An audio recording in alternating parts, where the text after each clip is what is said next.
kapulisan para lang hindi irespeto ng mga katulad yung wala pa namang nararating sa buhay.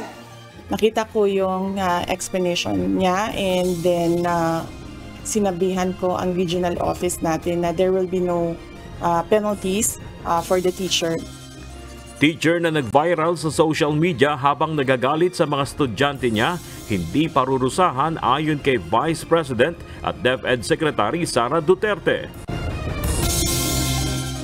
Based on national guidelines, the number of cases in the city have reached the point of an outbreak. Kaya kailangan natin ideklara na meron po tayong pertussis outbreak sa lungsod Quezon. Pertussis outbreak itineklara na ng lokal na pamahalaan ng Quezon City sa lungsod. Futures markets say that by June or July, those prices will come down because by then the El Nino phenomenon has already tapered. Presyo ng bigas, posibleng bumaba sa kalagitnaan ng taon ayon sa NEDA. Ang naging problema lang doon nung nagbenta, hindi niya tinignan kung dumating ba talaga yung pera o hindi. Kaya, nakuha niya na yung item, yung gold. So, doon na siya na nagre-reklamo ngayon. Doon na nakapag-report sa ating kapulisan. Construction worker na nanloko ng online seller, arestado ng PNP. This Chinese who have been a member of the auxiliary of the Coast Guard have been performing perhaps spying duties dito sa atin, and in the guise of being auxiliary members of the Coast Guard. So I'm glad that you have already taken an action by delisting them. At pagkakaroon ng mga Chinese sa auxiliary force ng Philippine Coast Guard, pinag-aaralan ng Kongreso na imbestigahan.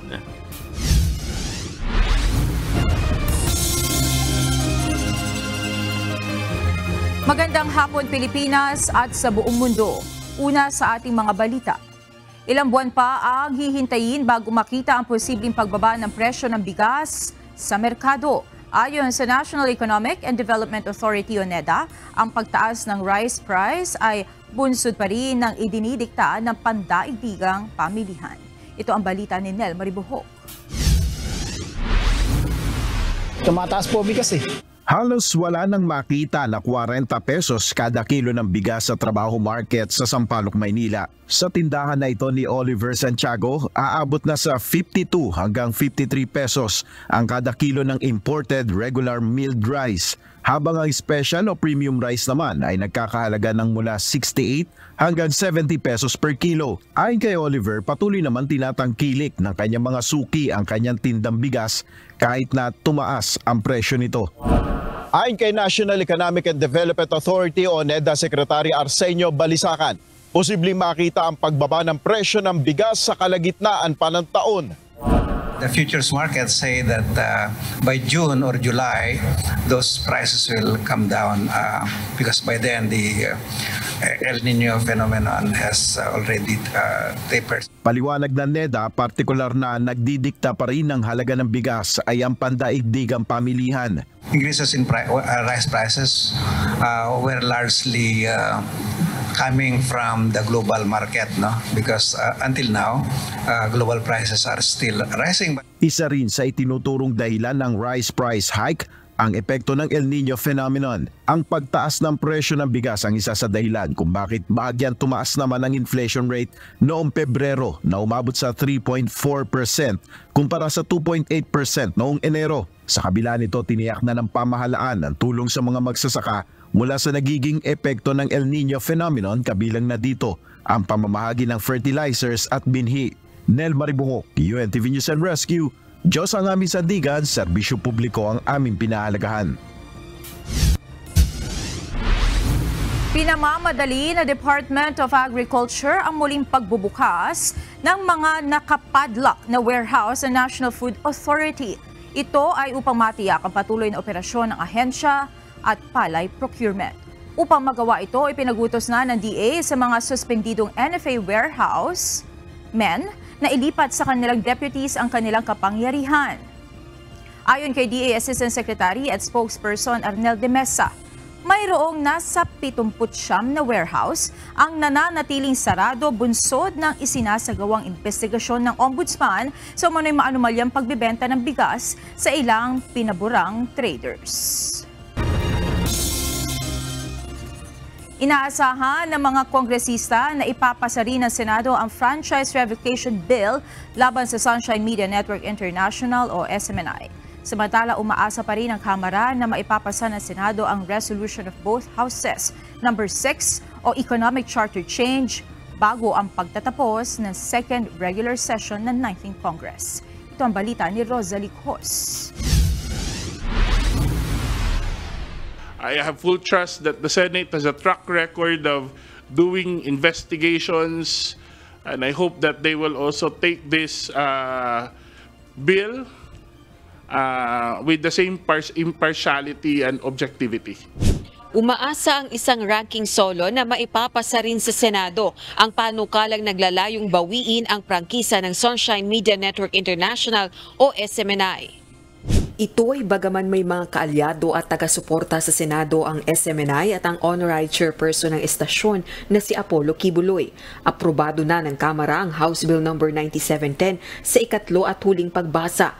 Ito ang panukalang nagsusulong na bawiin ang legislative franchise ng SMNI dahil sa mga aligasyon ng franchise violations laban sa network gaya ng pagpapakalat ng fake news, red tagging at iba pa.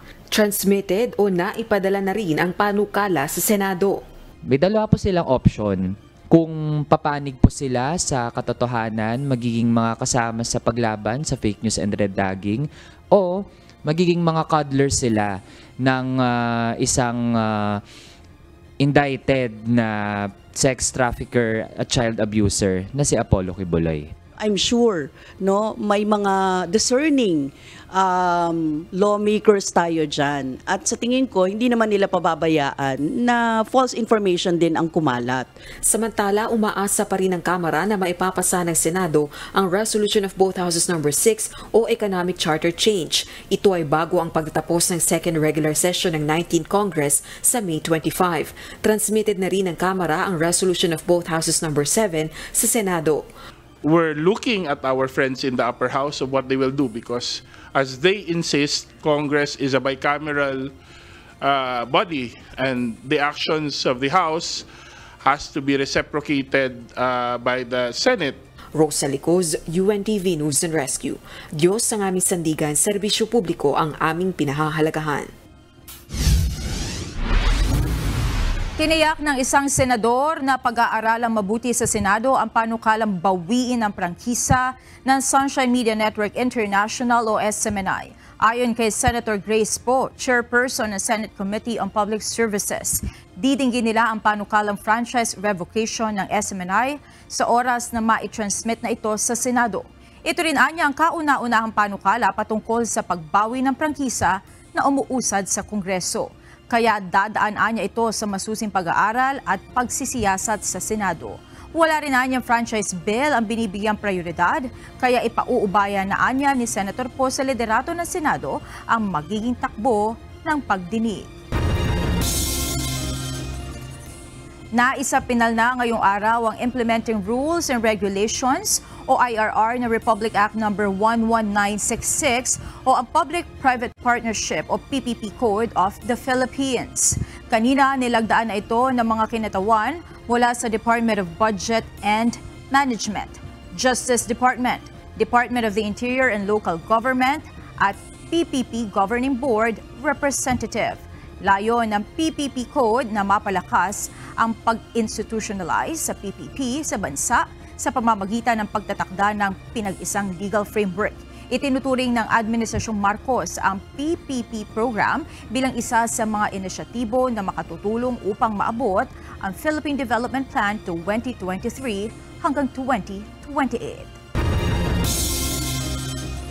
Nagbigay na ng tugon na Department of Education kaugnay sa susunod na hakbang para sa gurong nag-viral online habang sinesermona ng kanyang mga estudyante. Ayon kay Vice President at Education Secretary Sara Duterte, iniutos niya na huwag parusahan ng guro dahil sa nangyari. May paalala rin si VP Sara sa naturang guro. Ito ang balita ni Jed Naresina. Ang una kong naging reaction is tao lang, yung teacher, lahat tayo umaabot sa punto na nagagalit tayo, lalo pag na-frustrate tayo. Nauunawaan ni Vice President at Education Secretary Sara Duterte ang nararamdaman ng guro na nag-viral sa social media kamakailan habang pinagsasabihan ang kanyang mga estudyante. Ayon kay VP Sara, natural lang na dumarating sa puntong magagalit ang mga teacher habang nasa klase. Kaya naman hindi na niya ito papatawan ng parusa. Nakita ko yung explanation niya, and then sinabihan ko ang regional office natin na there will be no penalties for the teacher. Dagdag ni VP Sara, hindi rin biro ang trabaho ng mga guro sa dami ng hinaharap nilang mag-aaral. Kinausap ng regional office ang nag-viral na guro at pinayuhang huminto muna sa pagklase sakaling nakararamdam ulit ng galit. Just to remind the teacher that if she is angry, she has to pause, itigil muna yung klase, and when she's not angry anymore, saka siya mag-klase ulit. Personal ring siniguro ni VP Sara na handa ang DepEd na magbigay ng tulong sa mga batang maaaring naapektuhan sa nangyari. Jed Neresina, UNTV News and Rescue. Diyos ang aming sandigan, serbisyo publiko ang aming pinahahalagahan. Inaprobahan na ng Department of Budget and Management ang Special Allotment Release Order o SARO na nagkakahalaga ng mahigit sa 1.29 billion pesos na gagamitin para sa electrification ng mga paaralan na wala pa ring supply ng kuryente. Bukod dito, gagamitin din ang pondo para sa modernisasyon ng electrical system sa iba pang mga eskwelahan sa buong bansa. Nakapaloob dito ang gagawing upgrade sa mga electrical power system, gayon din ang pagbili at pagkakabit ng transformers upang mabigyan ng supply ng kuryente ang mga paaralan. Ayon kay Budget Secretary Amina Pangandaman, bahagi pa rin ito ng inisyatibo ni Pangulong Ferdinand Marcos Jr. na Bagong Pilipinas. Naaresto ng mga tauhan ng Bureau of Immigration o BI sa Tarlac ang isang Taiwanese national na wanted sa kanilang bansa dahil sa kasong company fraud. Kinilala ito na si Chang Chai Wei, 42 taong gulang at pinaghihinala ang miyembro rin ng sindikato. Hiniling ng Taiwanese government na ibalik ito sa kanilang bansa. Habang naghihintay ng deportation ay kasalukuyan itong nasa BI facility sa Camp Bagong Tiwa, Taguig City. Isa na namang online seller ang nabiktima ng scam. Mahigit 100,000 pisong halaga ng paninda ang nawala sa kanya dahil sa panloloko gamit ang peking resibo. Ngunit matapos ma-report sa pulis, natunto ng mga tauhan ng PNP Anti-Cybercrime Group ang suspect. Ito ang balita ni Lea Ilagan. Ang palitan nila ng bayaran is through digital wallet. So pumayag at nagbigay ng gold. Ang problema lang, ine-edit niya yung pinapadala niya na it's either a screenshot using a digital wallet at sinasabi niya na nahulog yung amount. Ibig na transfer doon sa account niya. Kaya, so nagbinigay niya yung pinadala niya. And then suddenly, nung chinik na nga niya yung account, yung digital wallet niya, ay walang laman.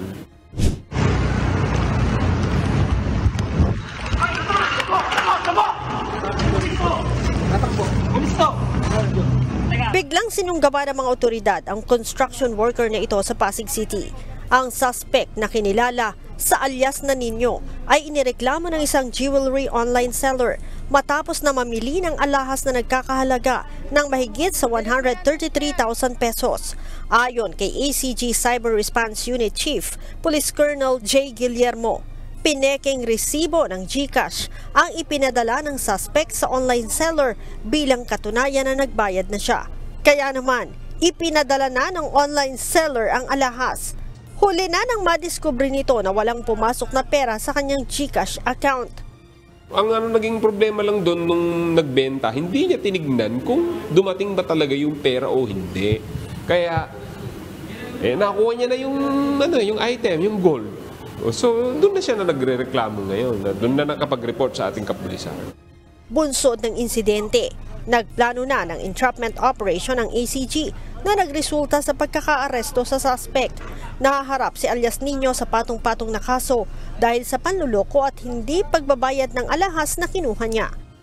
Kinasuhan siya ng Article 315 or swindling estafa of the Revised Penal Code in relation to Section 6 ng 10175. Payo ng PNP-ACG sa mga bumibili at nagbebenta online, mas mabuti pa rin ang pagbili sa mga physical store kung saan nagkakaroon ng palitan o kaliwaan ng pera at produktong binili.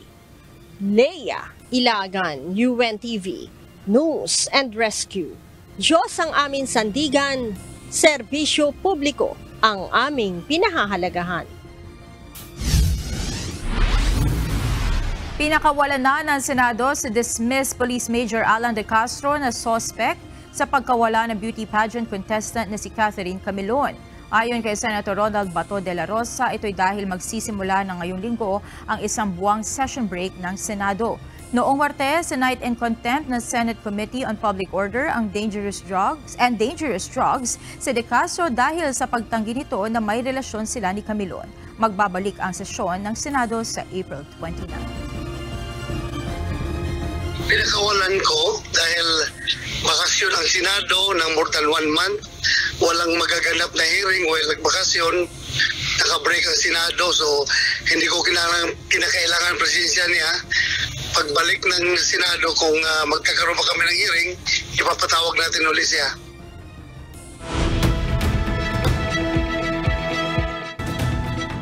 Inanunsyo ni Leo Varadkar ang pagbibitiw sa pwesto bilang Prime Minister ng Ireland.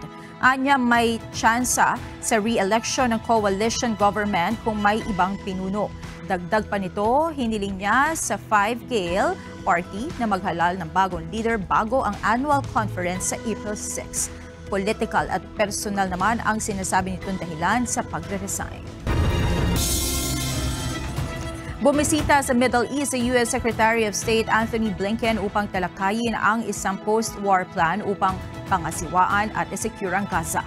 Nakatuon ang pakikipag-usap ng kalihim sa Arab leaders ng Saudi Arabia at Egypt sa tinatawag ng Estados Unidos na Architecture for Lasting Peace. Sa gitna ito ng pinaigting pang operasyon ng Israeli forces sa Gaza. Samantala, nagpapatuloy naman ang indirect negotiation sa pagitan ng Israel at Hamas sa Qatar kaugnay ng isang tigil putukan at pagpapakawala ng hostages. Naka-heightened alert na simula bukas ang puwersa ng Philippine Coast Guard bilang paghahanda sa inaasahang bulto ng mga pasaherong magbabakasyon sa long holiday.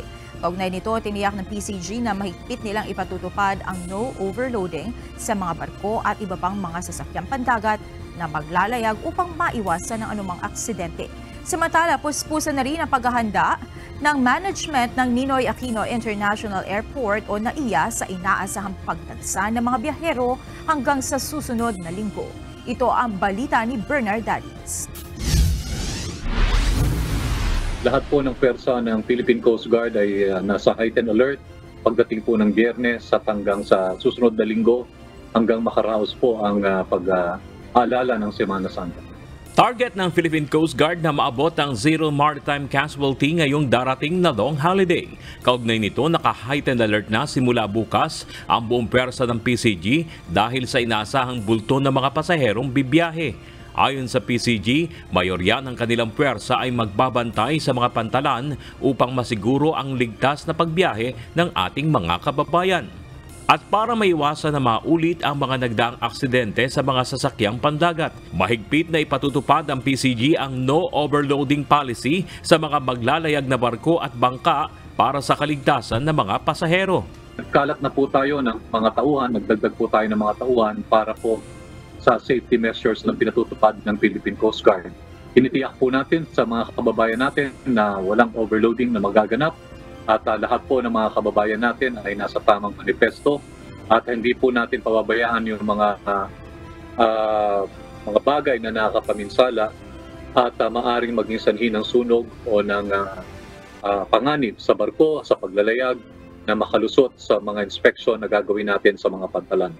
Bukod sa pag-inspeksyon sa mga pier at bagahe ng mga pasahero, nakaalerto rin ang iba pang mga tauhan ng PCG upang rumisponde sakaling mayroong aksidente na mangyayari sa kalagitnaan ng paglalayag ng mga pasahero. May ugnayan na rin ang mga ito sa ilang mga beach resort upang maiwasan ang mga kaso ng pagkalunod, lalo't marami nag-outing kapag mga ganitong panahon.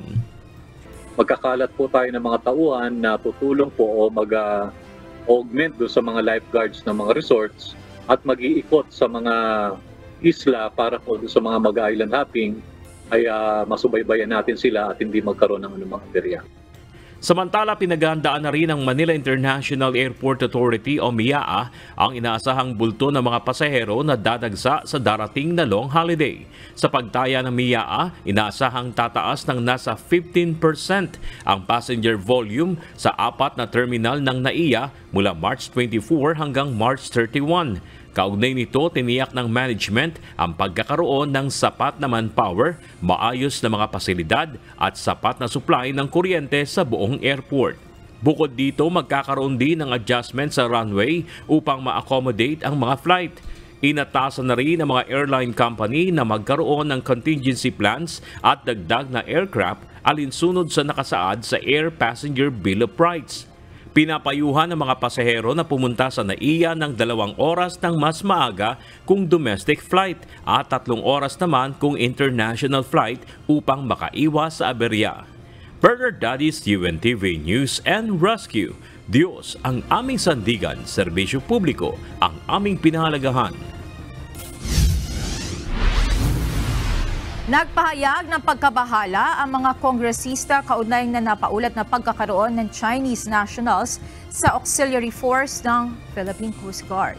Bagamat delisted na ang mga ito, pinag-aaralan ng mga mambabatas kung dapat itong paimbestigahan at papanagutin ang nasa likod ng recruitment. Ito ang balita ni Rosalie Cos. I'm sure there will be people who should be made accountable. It's not what we can consider an honest mistake. I'm sure the concealment is something that's malicious, and that is a serious threat to national security. Seryosong banta sa national security. Ito ang paniniwala ni House Deputy Majority Leader at Tingog Party List Representative Jude Asidre sa napaulat na pagkakaroon ng Chinese nationals sa auxiliary force ng Philippine Coast Guard. Sa pagdinig ng House Committee on Transportation araw ng Miyerkules, March 20, naungkat ang issue at maging ang posibilidad na ng espiya ang mga nasabing Chinese. Sa gitna ito na nagpapatuloy na tensyon sa pagitan ng Pilipinas at China sa pinag-aagawang teritoryo sa West Philippine Sea. Ayon sa PCG, nagsagawa na sila ng investigasyon at tubulog sa intelligence at national security agencies dahilan upang madelist ang nasa 36 na Chinese bilang auxiliary members. These Chinese who have been a member of the auxiliary of the Coast Guard have been performing perhaps spying duties dito sa atin and in the guise of being auxiliary members of the Coast Guard. So I'm glad that you have already taken action by delisting them. Ang Makabayan Black lawmakers pag-aaralan kung maghahain ng resolusyon upang ungkatin ang issue. I'm sure member ng PLA yon, 'di ba? Kung pumasok dito sa Pilipinas, and of course sila ay loyal sa kanilang bansa. At malamang na-report yung mga kung ano ang nangyayari dito sa ating bansa. At yun po yung nakakabahala kasi intelligence information. At ngayon, kaya siguro pag-aaralan namin kung paano talaga magkaroon ng resolution para paimbestigahan ito. Scary na nga yung fact na may ganun karaming mga Chinese nationals na nasa PCG. Pero mas scary po yung fact na may mga enablers sila mismo sa hanay ng pamahalaan ng mga kapwa natin Pilipino. Kaya talaga hindi dapat ito palampasin kasi ilang layers na yan ng pag-apak sa soberanya natin. Nabanggit naman ni House Deputy Minority Leader, ACT Teachers Party List Representative Franz Castro ang posibilidad na may kaugnayan ito sa umano'y deal ng dating Administrasyong Duterte sa China kaugnay ng West Philippine Sea. Kaya parang tumitibay yung ating tumitibay yung ating hinala yung ating hypothesis na meron talagang deal itong si Duterte with China. Kaya talagang panagutin. Gusto natin talagang panagutin ito. Kung hindi ito mapapanagod ng PCG, ay baka pag-aralan din namin yung pagpa-file ng resolution kaugnay dito. 2 hanggang 3 taong naging miyembro ng auxiliary force ng PCG ang mga inalis na Chinese. Nagpapatuloy din ang kanilang investigasyon at tiniyak na papanagutin ang mga nag-recruit dito. We are proceeding with this very carefully, Your Honor. Rest assured that I will do my part as the Commandant of the Coast Guard to make sure that the Coast Guard is a national security relevant agency. Sa pinakahuling pahayag ng PCG, wala namang malinaw na basihan para sabihing espiya ang mga Chinese na tinanggal. Tanging humanitarian assistance din ang bahaging ginampanan ng mga ito at walang kinalaman sa operasyon ng organisasyon. Rosa Licoz, UNTV News Rescue. Diyos ang aming sandigan, serbisyo publiko ang aming pinahahalagahan. Patuloy na tumataas ang kaso ng pertussis sa Quezon City. 4 na ang nasawi sa naturang sakit na pawang mga sanggol. Bunsod nito, nagdeklara na ang pamahalaang lokal ng outbreak. Ito ang balita ni JP Nunez. Based on national guidelines, the number of cases in the city have reached the point of an outbreak. Kaya kailangan natin ideklara na meron po tayong pertussis outbreak sa lungsod Quezon. Mayroon ng outbreak ng sakit na pertussis sa lungsod ng Quezon City. Ang pertussis ay whooping cough at ubong dalahit naman sa Tagalog. Kumpara sa normal na pag-ubo, tila kinakapos sa hininga, maingay ang ubo at mas matagal ang may pertussis. Batay sa tala ng City Epidemiology and Surveillance Unit ng Quezon City, mayroon ng 23 cases sa lungsod mula Enero hanggang ngayong buwan ng Marso. 4 na sa mga ito ang nasawi na pawang mga sanggol, 2 ang hindi na bakunahan mula sa routine immunization. Kung ikukumpara ang kaparehong period noong nakaraang taon, walang kaso ng pertussis ang naitala sa lungsod. Ang median age ay around 6 months. No? So talagang yung mga baby ang vulnerable natin na makakuha ng pertussis. Although adults can also have mild symptoms. Ayon kay Mayor Joy Belmonte, dahilan ng pagtaas ng kaso ng pertussis ang kakulangan ng pentavalent vaccine na ibinabakuna sa mga bata. Sa July pa niya maidi-deliver ang supply ng bakuna mula sa DOH. Sa ngayon, naghahanap na sila ng mga pharmaceutical company na pwedeng mag-supply ng bakuna. Kung meron naman kasing supply na available ng pentavalent vaccine, hindi po tayo magde-declare ng outbreak because that means that we can easily control the situation. But the scarcity of the vaccine is what makes this an outbreak. Paglilinaw ng QCLGU, kahit na may outbreak ng pertussis sa lungsod, hindi naman na mauulit ang lockdown gaya noong COVID-19 pandemic. Hindi rin magiging required ang pagsusuot ng face mask sa lungsod, kundi hinihikayat lamang ang mga may sintomas na magsuot nito upang maiwasang makahawa. Samantala sa tala ng Department of Health, aabot na sa halos 500 kaso ng pertussis ang naitatala sa bansa mula Enero hanggang Marso ngayong taon. Batay sa datos mula noong 2019, hindi pa aabot sa 100 kaso ang naitatala sa unang 10 linggo ng taon. Pero ngayong 2024, 453 cases na ng pertussis ang naitatala. Naka-code blue na nila ang Department of Health, hudyat ito ng mas maigting na kampanya upang labanan ang pagkalat ng iba't ibang uri ng virus sa pamamagitan ng pagbabakuna. JP Nunez, UNTV, News and Rescue. Diyos ang aming sandigan, serbisyo publiko ang aming pinahahalagahan. Nagpahayag ng kahandaan ng Commission on Elections sa COMELEC na tanggapin ang resolution of both houses o RBH 7 kapag isinumite sa kanila ng Kamara. Ngunit tiniyak ng komisyon na dadaan ito sa masusing pag-aaral. Ito ang balita ni Dante Amento. Ministerial duty ng COMELEC sa pagtanggap sa mga ganyan.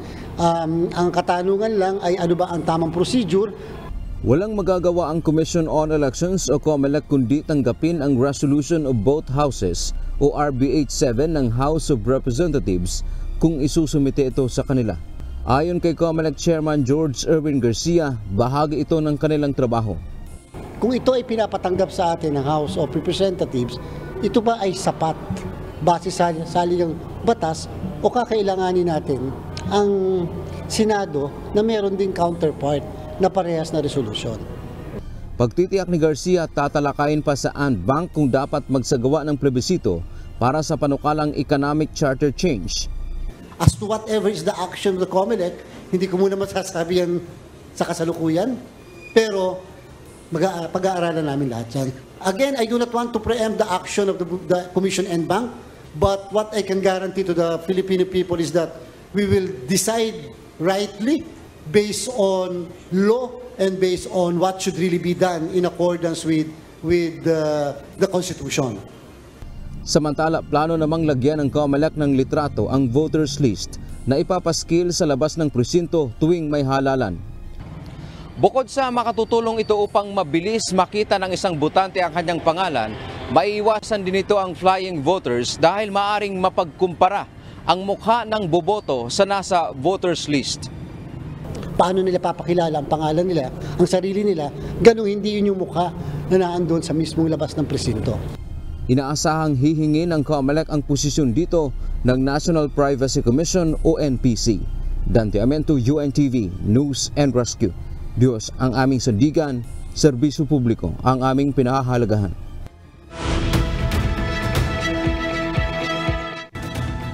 Itinuturing na isang Swiss-based air quality monitoring group ang Delhi, India na may pinakamatinding polusyon sa mundo noong 2023. Pangatlo rin ng India sa most polluted country, kasunod ng Bangladesh at Pakistan batay sa IQ Air. Tumindi ang polusyon sa hangin ng India noong 2022. Batay naman sa mga eksperto, bunsod ang polusyon ng mabilis na industrialization at hindi maayos na pagpapatupad ng environmental laws sa bansa. Muling nanguna ang Finland sa mga bansa sa buong mundo na tinaguri ang happiest country. Base ito sa resulta ng annual UN-sponsored World Happiness Report na ipinoblish kahapon March 20. Kasama sa top 10 happiest countries ang Denmark, Iceland, Sweden, Israel, Netherlands, Norway, Luxembourg, Switzerland at Australia. Habang nasa top 53 naman sa listahan ng happiest country ang Pilipinas. Tumaas ng 23 ranggo ang Pilipinas mula sa nakaraang top 76 na nakuhang pwesto ng ating bansa noong 2023. Samantala, nasa panghuling pwesto naman ng happiest countries ang Afghanistan na nasa top 143.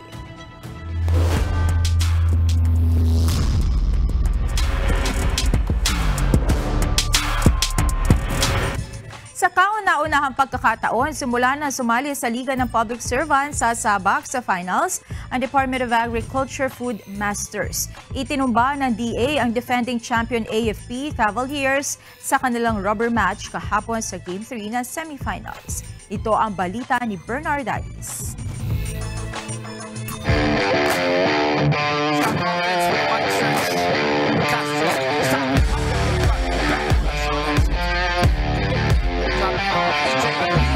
DA Food Masters, they booked the final seat in the finals.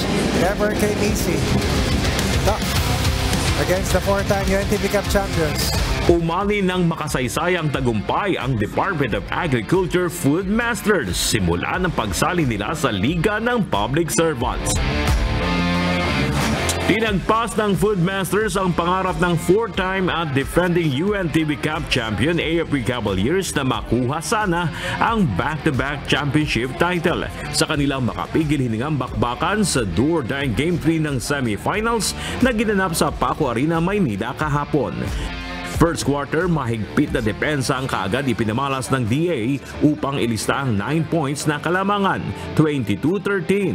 May tig 5 points agad si Julius Kasaysayan at Elijan de Guzman na nanguna sa opensa ng Food Masters. Second frame, ginising ni Edgar Castro ang Cavaliers, scoring 10 points, shooting 3 out of 4 sa Rainbow Country.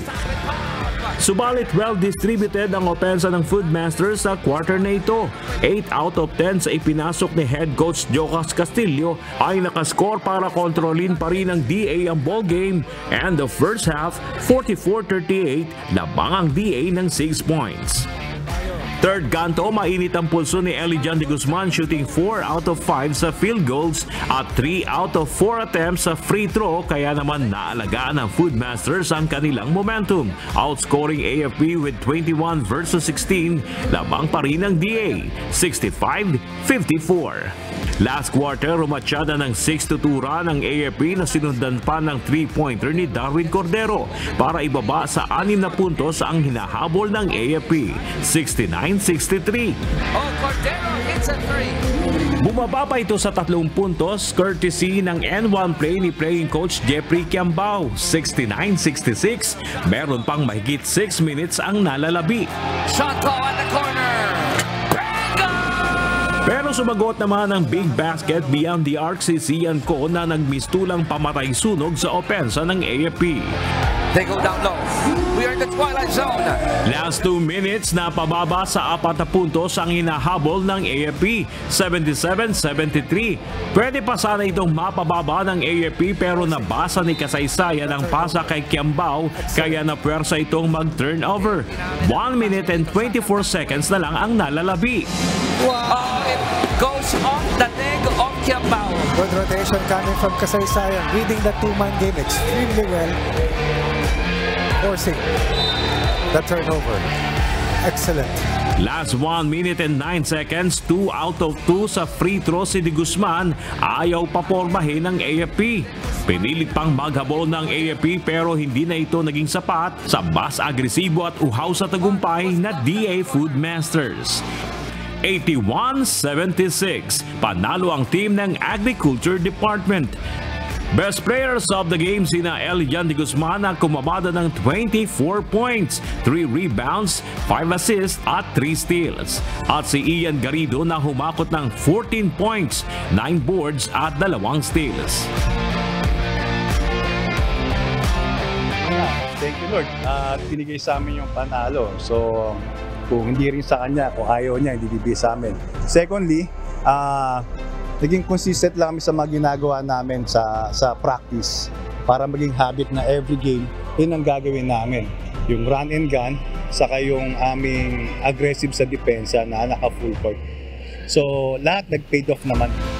Ayon pa kay Coach Castillo, pinunteriya talaga nila ang main gunners ng AFP. Andun lagi yung matchup namin sa nila. Nasa radar namin si Cordero. We have to contain Cordero talaga yun. Tapos, hanggat maaari atakihin namin si Cordero. Kailangan dumepensa rin siya para hindi siya mapagod lalo sa opensa. So again, maganda yung depensa ng EJ de Guzman sa aking Sean ko. Kaya nakapitalize namin ng first 3 quarter. Bandang huli talagang nakita mo nagpahinga, pagbalik medyo iba naglaro, naging monster na para sa akin. Ininda ng husto ng Cavaliers nang mabawasan ang kanilang puwersa. Ayun ang sinabi na lang namin kasi nga ejected nga si Sergeant Castro, si Darwin pa na foul trouble. So sila yung barometer nung team talaga eh. So ang laki ng pagkawala nila. So sinabi na lang namin kailangan namin ma-regroup yung team, dalhin nila Boyet, nila Mark, even si Coach Jeff, sabi nga, kausapin niya na maayos kasi para makabalik kami, which na nangyari naman, nakabalik kami. Kaso doon na nakita naman natin na talaga yung lineup namin is very depleted. Talagang siguro sa hirap nung naghahabol o naramdaman na rin ng bawat isa yung pagod. Sa kabila ng pagkatalo, nagpapasalamat pa rin ang AFP sa mga sumuporta at pagkakataon na ibinigay sa kanila na makasali sa natatanging liga ng public servants. Nagpapasalamat kami Kuya Daniel Rason sa opportunity na pinagkakaloob niya sa amin. Hanggang ngayon, nandito yung AFP team sa mga UNTV staff, kay Com Atoy, lahat.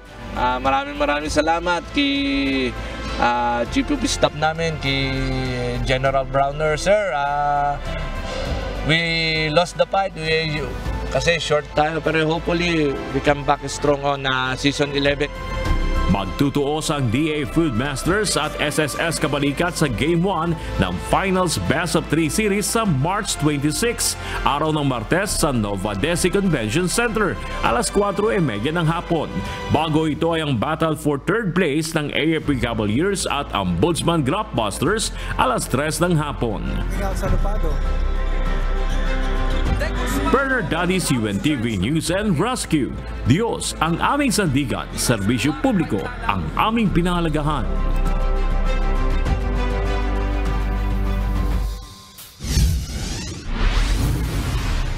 Pinirmahan na ngayong araw ng Department of Trade and Industry at Department of Agriculture ang pinalawak na price cap para sa 5% discount ng mga senior citizen at persons with disability.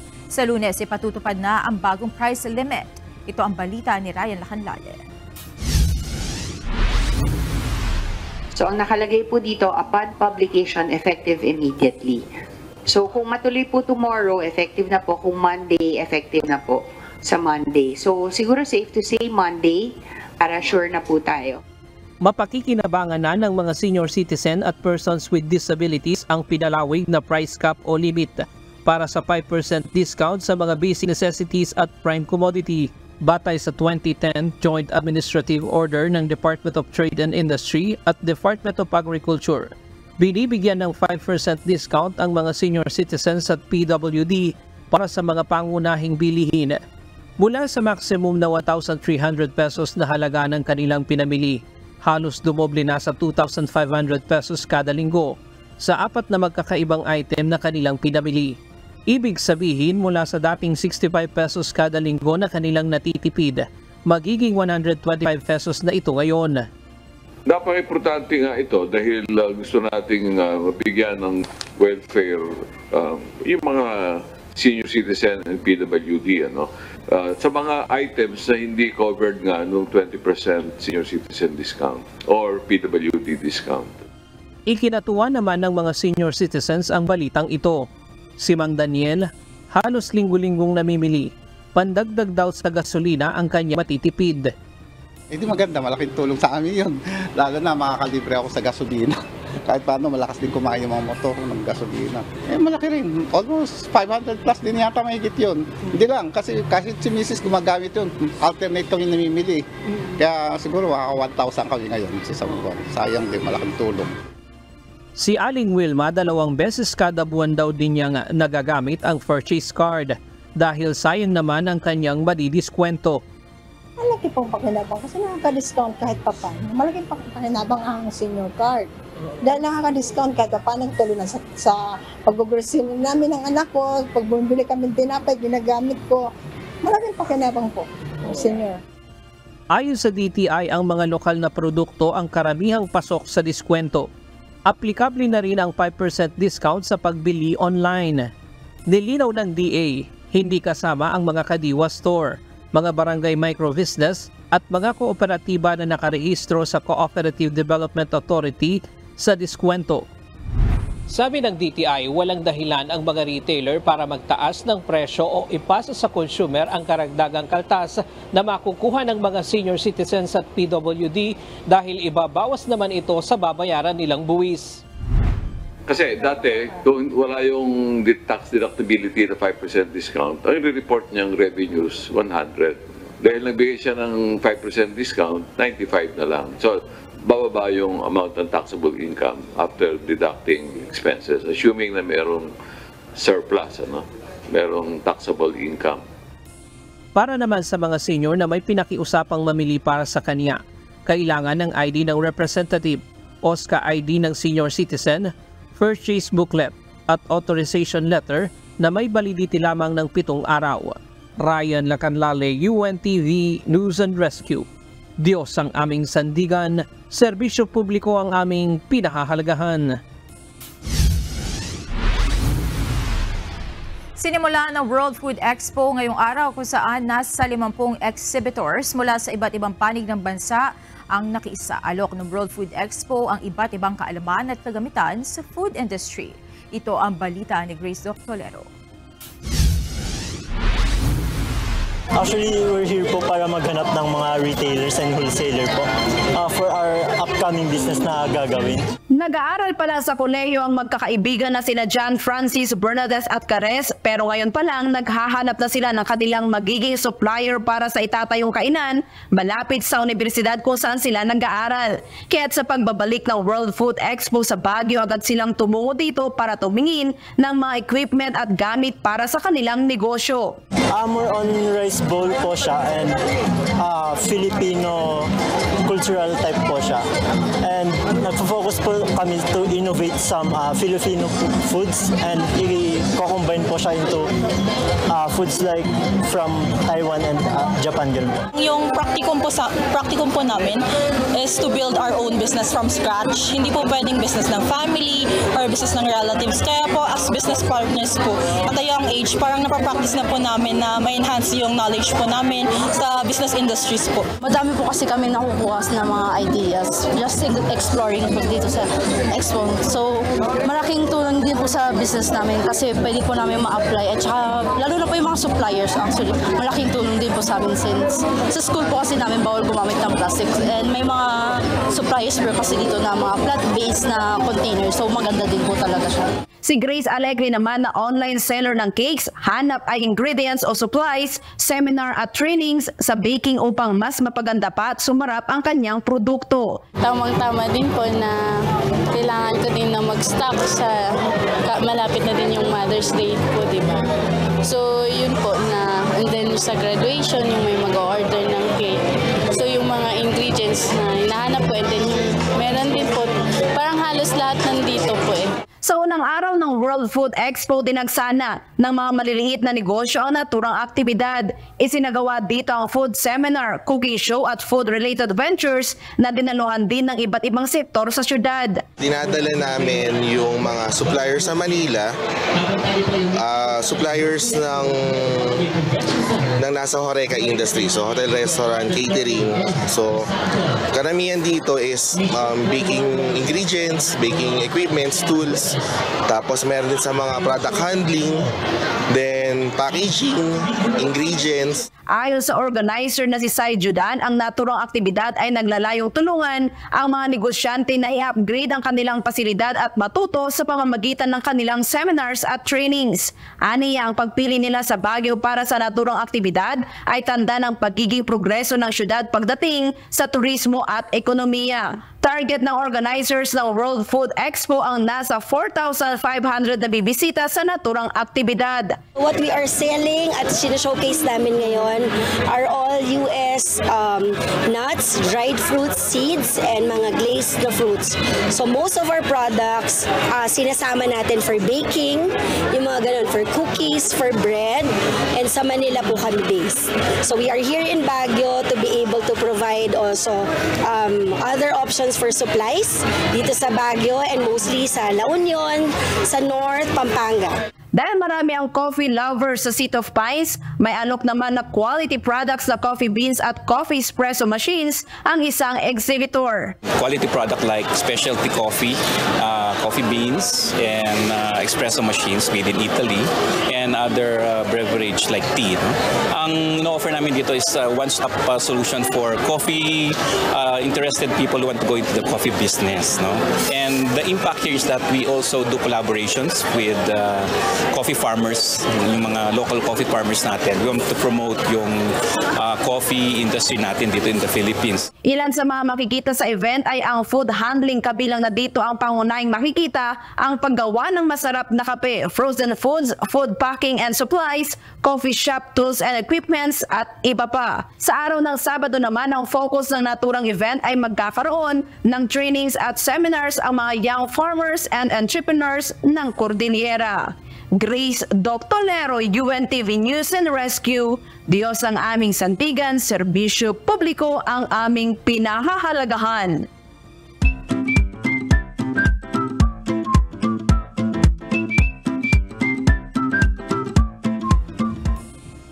Mag-shoutout na po tayo sa ating mga naging kausi ngayong araw ng Webes. Shoutout at maraming salamat po kina Alfonso Caluna Jr., Daniel Villanueva, RL7, Coffee Martin, Harold Rodenas at Robin Piad. Isang mahalagang anunsyo po muna para sa ating mga kasambahay. Ipinababatid po namin sa inyo na wala po muna operasyon ng MCGI Clinic sa March 22 at 29, 2024. At kung meron po kayong urgent medical concerns, pwede po kayong tumawag sa MCGI Digital Clinic Hotline sa mga numerong kung Globe 0915-189-7007, Smart 0918-438-8988 at Sun 0943-411-0801.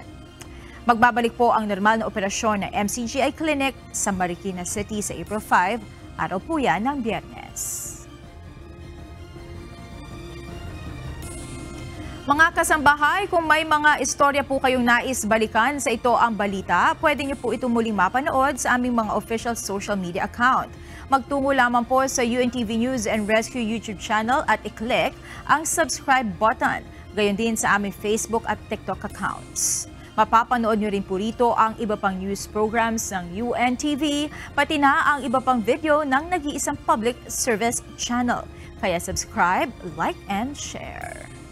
Narito naman ang salita ng Diyos na ating sandigan mula sa aklat ng Mateo, Kapitulo 5, versikulo 48, na nagsasabi, "Kayo nga'y mangang pakasakdal, naggaya ng inyong Ama sa kalangitan na sakdal."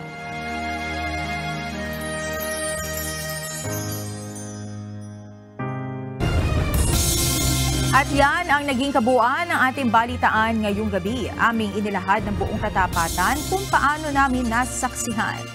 Kayo'y makapagtitiwala na ang aming nakita at narinig ang aming ibinabalita.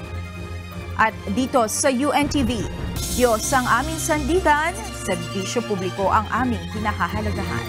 Magandang gabi.